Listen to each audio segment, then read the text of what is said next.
जय माता रानी दोस्तों, आप सभी का बहुत बहुत स्वागत है आपके अपने चैनल राधा कृष्ण ऑफिशियल में। उम्मीद करती हूँ आप लोग बहुत अच्छे होंगे। तो ये बताने के लिए कमेंट बॉक्स में जय माता दी जरूर लिखिएगा। तो चलिए दोस्तों, आज हम इस वीडियो में कार्तिक महात्म्य का 17वां अध्याय सुनेंगे और साथ ही में गणेश जी की बड़े ही रोचक कहानियां सुनेंगे।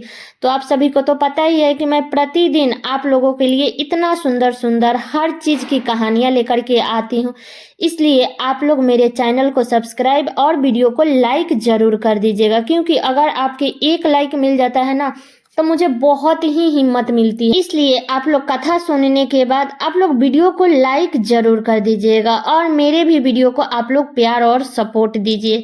तो चलिए सुनते हैं आज की कथा। तो सबसे पहले आज है गोवर्धन पूजा। तो गोवर्धन पूजा की आप सभी को ढेर सारी शुभकामनाएं और गोवर्धन पूजा की कथा भी आप लोग मेरे चैनल पे जरूर सुनिएगा। तो चलिए, पिछले अध्याय में आप लोगों ने जैसे कि सुना कि शंकराचार्य के गुप्त हो जाने पर दैत्यों का मुख मलिन पड़ गया और वह युद्ध भूमि को छोड़कर भाग गए।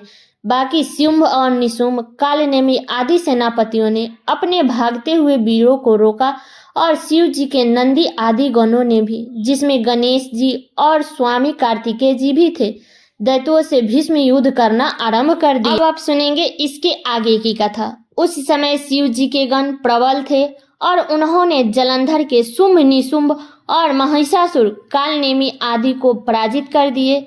यह देखकर सागर पुत्र जलंधर एक विशाल रथ पर चढ़कर, जिस पर लंबी पताका लगी हुई थी, युद्ध भूमि में आया और इधर जय और शील नामक शंकर जी के गणों भी युद्ध में तत्पर होकर गरजने लगे। इस प्रकार दोनों सेनाओं के हाथी, घोड़े, शंख, भेड़ी आदि दोनों ओर के सिंहनाद से धरती त्रस्त हो गई। जलंधर ने कुहड़े के समान असंख्य बाणों को फेंककर पृथ्वी से आकाश तक व्यस्त कर दिया और नंदी को 5, गणेश को 5, वीरभद्र को एक साथ ही 20 बाण में मारकर उसके शरीर को छेद दिया और मेघ के समान गर्जना करने लगा। यह देखकर कार्तिकेय जी ने भी दैत्य जलंधर को अपनी शक्ति से उठाकर मारी और घोर गर्जना करने लगे, जिसके आघात से वो मूर्छित हो पृथ्वी पर गिर पड़ा। परंतु वो शीघ्र ही उठ पड़ा और क्रोध विष्टा हो कार्तिकेय पर अपनी गदा से प्रहार करने लगा। ब्रह्मा जी के वरदान की सफलता के लिए शंकर पुत्र कार्तिकेय पृथ्वी पर सो गए। गणेश जी भी गदा के प्रहार से व्याकुल होकर धरती पर गिर पड़े। नंदी व्याकुल हो गदा प्रहार से पृथ्वी पर गिर गए। फिर दैत्यों ने हाथ में परिध ले शीघ्र ही वीरभद्र को पृथ्वी पर गिरा देख शंकर जी के गण चिल्लाते हुए संग्राम भूमि छोड़ बड़े वेग से भाग चले। वे भागे हुए गण शीघ्र ही शिव जी के पास आ गया और व्याकुलता से युद्ध का सब समाचार कह सुनाया।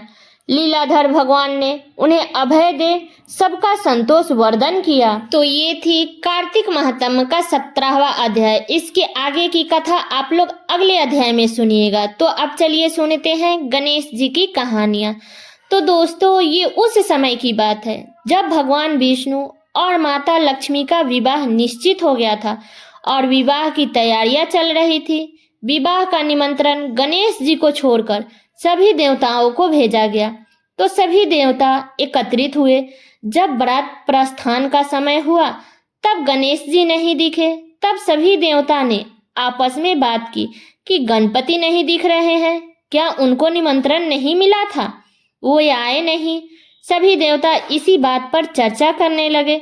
कुछ समय में यह बात समारोह में उपस्थित सभी लोगों के बीच फैल गई। सभी देवता आश्चर्यचकित हो गए। फिर सबने भगवान विष्णु से गणेश जी के उपस्थित ना होने का कारण पूछा। भगवान विष्णु ने कहा कि हमने गणेश जी के पिता महादेव शिव को निमंत्रण भेजा था। अगर गणपति आना चाहते तो अपने पिता के साथ आ सकते थे। एक ही परिवार में 2 निमंत्रण क्यों भेजना। तब भगवान विष्णु बोले, नहीं आए तो ठीक है। उनका एक दिन का भोजन है 1.25 मन घी, 1.25 मन चावल और 1.25 मन लड्डू। कहीं और जाकर इतना खाना खाना अच्छा नहीं लगता है। ये सब सुनकर सभी देवता बोले कि यदि वो आ जाते तो यह कहकर द्वार पर बैठा सकते थे कि वो मूषक पर बैठकर बहुत धीमी गति से चलेंगे, इसलिए बारात में बहुत पीछे रह जाएंगे। इस सुझाव पर भगवान विष्णु सहित सभी ने सहमति दी और फिर गणेश जी को बुलवाया गया। कुछ ही देर में गणपति आ पहुंचे।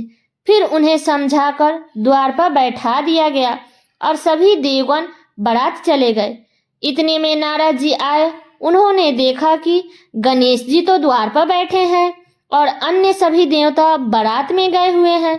तब नारद जी ने गणेश जी से पूछा, आप बारात नहीं गए? तब गणेश जी बोले, मेरा बहुत अपमान हुआ है, मुझे यहाँ द्वारपाल बनाकर बैठा दिया गया है।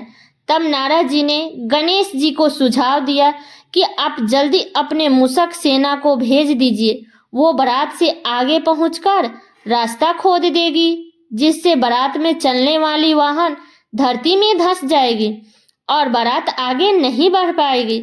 तब गणेश जी ने ऐसा ही किया। जब बारात कुछ दूरी गए तब तक मूषक ने रास्ता खोद दिया था। उधर बारात में चलने वाले वाहन के पहिए धरती में धंसने लगे। तब पहियों को निकालने का बहुत प्रयास किया गया, लेकिन पहिया नहीं निकली, साथ में पहिया टूटने भी लगी। तब किसी को समझ नहीं आ रहा था कि ये क्या किया जाए। तब नारद जी ने सभी देवता से कहा कि गणेश जी का अपमान हुआ है, इसी कारण ये सब हो रहा है। अब वही सब कुछ ठीक कर सकते हैं, इसके अतिरिक्त और कोई उपाय नहीं है। यदि मंगलमय ढंग से सभी काम संपन्न करना है तो उन्हें मनाकर यहाँ बुलाना चाहिए। तब शिव जी ने नंदी को गणेश जी को लाने के लिए भेजा। तब नंदी ने गणेश जी को लेकर आया। तब उनका सम्मान पूर्वक पूजन किया गया। इसके बाद सभी वाहन का पहिया धरती में से निकल आया, परंतु एक और समस्या थी कि जो पहिया टूट गया वो ठीक कैसे होंगे। वही पास के खेत में एक मजदूर काम कर रहा था। तब सभी देवता ने उसे बुलाकर पूछा, क्या तुम टूटे हुए पहिए सुधार सकते हो? तब किसान ने कहा, मैं पहिया सुधार दूंगा। तब किसान ने गणेश जी का नाम लेकर पहिया ठीक करने लगा। जब किसान ने पहिया ठीक कर लिया तो कहा कि आप लोगों ने सर्वप्रथम गणेश जी का पूजन नहीं किया होगा, इसी कारण ये सब समस्या हुआ है। इस जगत में सभी गणेश जी का नाम लेकर कोई भी कार्य शुरू करते हैं। आप तो देवता हैं, आप उन्हें कैसे भूल गए? तब किसान ने देवताओं से कहा कि आप सभी लोग गणेश जी का नाम लेकर आगे बढ़ जाइए, कोई समस्या नहीं आएगी, क्योंकि गणेश जी विघ्नहर्ता है, वो सभी के समस्या हर लेते हैं। तब गणेश जी के जय बोलकर बाराती वहां से आगे बढ़ी। विष्णु जी और मां लक्ष्मी का विवाह संपन्न हुआ और सभी प्रसन्नता पूर्वक घर को लौटे। तो ये है गणेश जी की कहानियां। तो ये कहानी कैसी लगी आप लोगों को कमेंट करके प्लीज एक बार जरूर बताइएगा। चैनल पे नए हैं तो सब्सक्राइब कर लीजिएगा, बेल आइकन को प्रेस कर दीजिएगा, जिससे मेरे वीडियो का नए नोटिफिकेशन आप सभी के पास में सबसे पहले पहुंचे। और वीडियो को लाइक कर दीजिएगा, क्योंकि आपके एक लाइक से मुझे बहुत ही मोटिवेट मिलता है। तो वीडियो को लाइक कर दीजिएगा और वीडियो को शेयर कर दीजिएगा, ताकि हर कोई कार्तिक महात्म्य को सुन सके। तो चलिए दोस्तों, मिलती हूँ अगले वीडियो में किसी नए वीडियो के साथ में। तब तक के लिए नमस्कार।